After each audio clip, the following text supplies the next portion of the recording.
Picture this. It's still dark outside, the middle of the night. Most of the city is asleep, but inside one small house in North Miami, Florida, a man is wide awake and he's holding up his phone recording. The camera points down into the bathroom, into the shower, and inside that shower is a big black plastic bin. The kind you'd use to store old clothes in a closet. It's filled with soapy water. And inside that bin is a woman. She's only 23 years old. She's his girlfriend, and almost every inch of her body has been burned. Not a little burn, not a sunburn. Burns covering somewhere between 80 and 90% of her skin. She isn't moving much. She isn't really talking. She can barely respond at all. And the man, he isn't calling 911. He isn't rushing her to a hospital. Instead, police say he's talking to her like it's all some kind of joke. In one of those videos, he tells her there's a rule about the shower. He says he poked a hole in the bin to make sure you don't drown in there, he says. And I'm using softer words here, that if he doesn't get back in time, she's going to end her own life in that bin. That's not even the worst part, because investigators say about an hour before those videos, the same man made another recording, and in that one, with her body burned all over, with her unable to speak, unable to move, unable to say yes or no to anything, he climbed into bed with her, and he was intimate with her anyway. The detective who watched that video wrote something that'll stick with you. He said, the man was humming joyfully while he did it, humming like he was happy. But here's the question we all want to know. How did this young woman end up burned in the bin in the first place? Was it really an accident, like he claimed? Or was the truth something far darker? Hello, strangers. Welcome back to the Strange Bar and Grill. I'm your host, JP. Yep, you heard that intro? This is a bizarre story, but I won't hold you any longer. Let's just jump right in.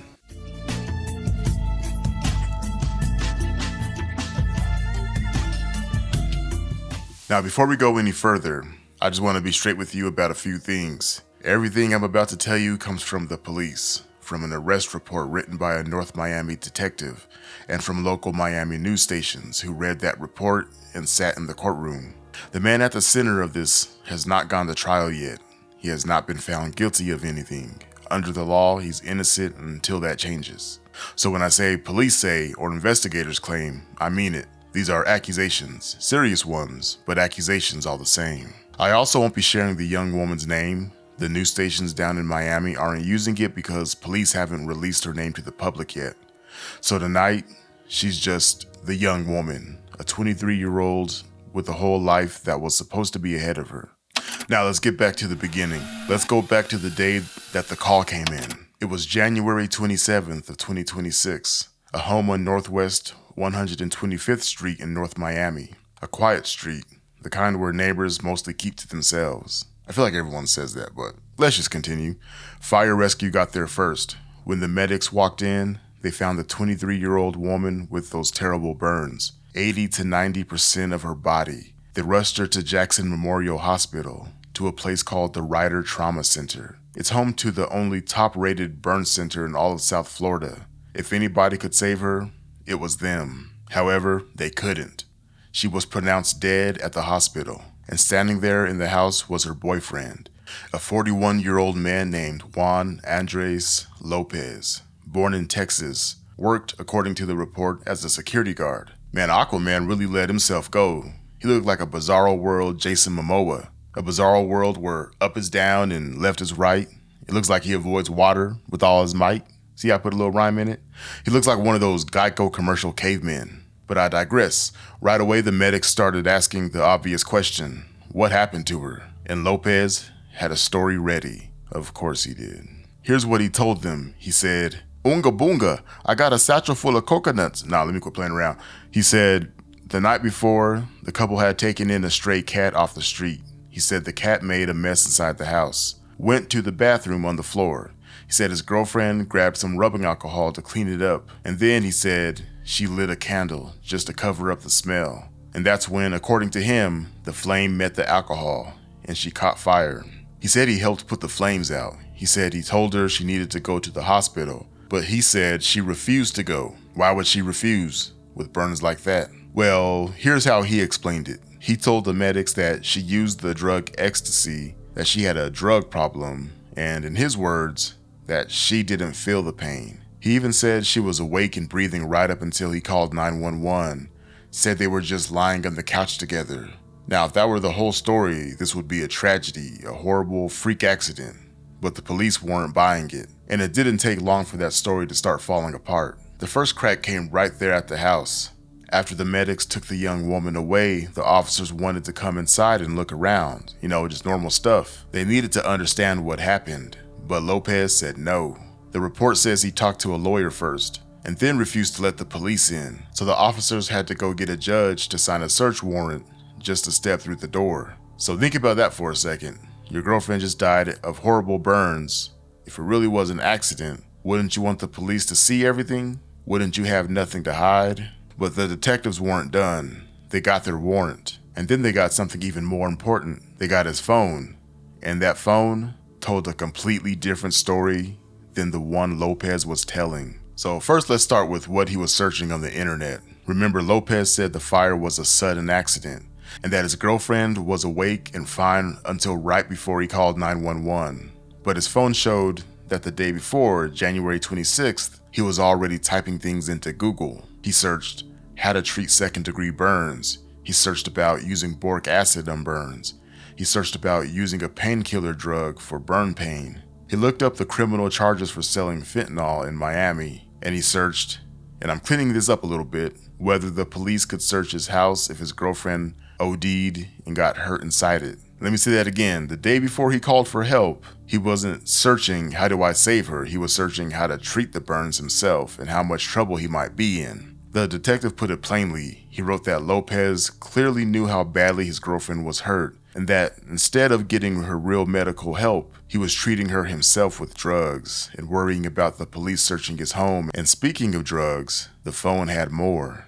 In the early morning hours of January 27th, around 1 in the morning, his text messages show him setting up a drug buy. He was arranging to get methamphetamine and another drug, sometimes called Tusi or pink cocaine. How in the hell did they be coming up with these nicknames? I'm gonna just start making stuff up. He was selling that Sammy Davis Jr., that shaboing boing, smoking that Captain Crunch, gone off that lean cuisine. Now all those names I just made up on the spot, but all those names sound like something that'll put you right where you need to be. I'm pretty much convinced at this point, people are just gonna start hitting themselves upside the head to make themselves dizzy. Yeah, that boy gone off that kerplunk. Yeah, he just kerplunked himself upside the head. That boy gone. But again, I digress. Let's get back to the story. There was one specific text that's the hardest to read. Police say Lopez wrote a message about his burned girlfriend that said he was going to try to give her NyQuil or something to make her sleepy, or a Xanax, so he could, in his words, get her into the car drowsy. So she's lying there, burned over almost her entire body, and his plan isn't the hospital. His plan is to drug her more. Then comes the afternoon of the 27th. Police say Lopez sent a message on Facebook to the young woman's own sister. The message said she's going to OD. He sent other messages too, texts and WhatsApp messages, where it sounds like he already knew he was headed to jail. And when things got really bad, when his girlfriend was slipping away, he still didn't call 911. He made a video call to his brother. Not the paramedics, not a doctor, his brother. Okay, this next part is even crazier. I know you're thinking, it's already been pretty wild to me.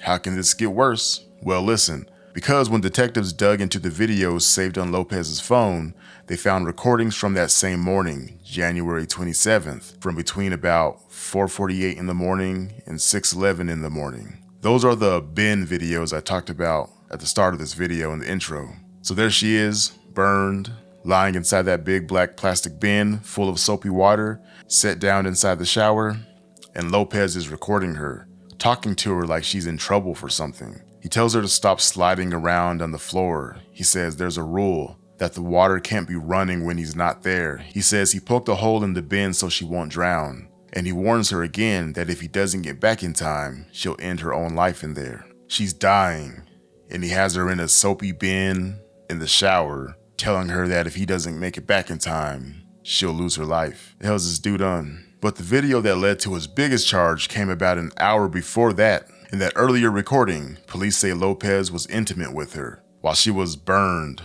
while she was unresponsive, while she could not speak or move or agree to anything at all. The detective who watched it wrote that Lopez was humming joyfully the entire time. This caveman is straight tripping. That's crazy work, like this dude's insane. He just discovered fire, and now he's into making skin flicks with burned bodies. It's crazy work. There was another video of the two of them on a bed, and the detective noted something chilling about it.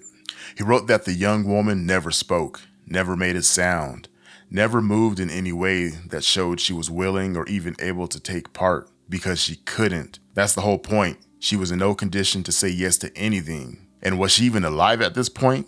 Police say that almost a week later, on February 2nd, Lopez tried to delete that video, the one that became the basis for his most serious charge. Now, you don't delete something unless you know exactly what it shows, and he knew that was bad. So let's talk about what finally happened. The young woman died on January 27th, but Juan Lopez wasn't arrested that day, or that week, or even that month. It took the detectives almost 4 months to put it all together. The search warrants, the phone, the videos, the text messages, the internet searches, the lab work. Finally, on Friday, May 15th of 2026, North Miami police arrested him. They took him to the Turner Guilford Night Jail. Because of those videos, they charged him with battery on a person who was physically helpless to resist. On top of that, they charged him with a stack of drug crimes, trafficking meth, and charges tied to cocaine, fentanyl, ketamine, Captain Crunch, lean cuisine, all that, everything. He got all them charges. But as of right now, Lopez has not been charged with killing her. Not murder, not manslaughter, not anything tied directly to her death. Why? Because some big questions are still unanswered, which we'll get to those. So 5 days after his arrest, on May 20th, Lopez stood in front of a judge. Her name is Ellen Vincer. She's been a judge in Miami for a long time, more than 20 years. The lawyers wanted to talk about bond, about whether Lopez could pay money and walk out of the jail while he waits for trial. And in that courtroom, the judge watched the videos. After she watched them, she'd seen enough. She refused to set any bond at all. That means Lopez stays locked up. She said the young woman was, in her words, grotesquely burned. And then she said this: it didn't matter whether or not he gave her the drugs. Either way, the judge said, the young woman was unable to give her consent. In other words, burned like that, drugged like that, there was no way she could agree to anything that happened to her. And Lopez, sitting there in his orange jail uniform, reporters in the room say he broke down. I'll let you decide what those tears were about, but he was probably thinking about his booty getting vandalized in prison, and it brought him to tears. That's my guess. Here's a piece that always gets me in these stories: the neighbors. After the arrest, a reporter from the local news talked to a man who lived near the house. He didn't want to show his face on camera, understandably, but he said something that tells you a lot. He said there had been red flags at that home for a while. Strange people coming and going. That's because he got that work. Police showing up more than once. He said he watched the young woman get taken out and later watched the officers come back to search the place. And then he said this: it does not surprise me, which is kind of sad and scary. Sad and scary, that's about right, because so often after something terrible happens, the neighbors will tell you they saw the warning signs. They just didn't know what they were looking at until it was too late.